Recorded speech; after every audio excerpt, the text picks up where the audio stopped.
کوئی اور کیا، کبھی جہاز کا انجن بند ہو گیا، کبھی ان پہ حملہ کیا، کبھی سیدھی گولیاں مار دی گئیں، اس کے باوجود اگر وہ شخص زندہ ہے تو اللہ تعالیٰ کا وہ فیصلہ ہے، اور ہمیں بینگ اے مسلم اس بات پہ آمادہ ہونا ہے، رہنا ہے، لیکن ہم نے بیٹھ نہیں جانا۔ جیسے حضرت عثمان غنی کو جب روک لیا گیا تھا تو مسلمانوں نے بیعت کر لی تھی کہ ہم ان کا بدلہ لیں گے، ٹھیک ہے،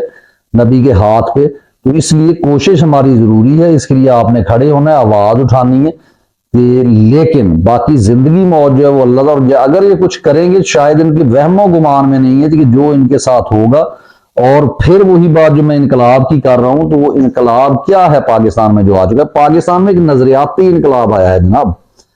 عمران خان کا ویژن وہ نہیں ہے کہ جس کو جناب کوئی بھی بندہ انٹرپریٹ، ہاں ان کے جو فالوور ہیں وہ انٹرپریٹ کر سکتے ہیں کہ وہ مکمل وہ سمجھ چکے ہیں، لیکن یہ وہ نواز شریف والا بیانیہ نہیں ہے، یہ زرداری والا ہے، وہ ڈرپوک لوگ ہیں۔ عمران خان صاحب کا ویژن کیا ہے، جس کو ہم ایک شعر میں اگر پروئیں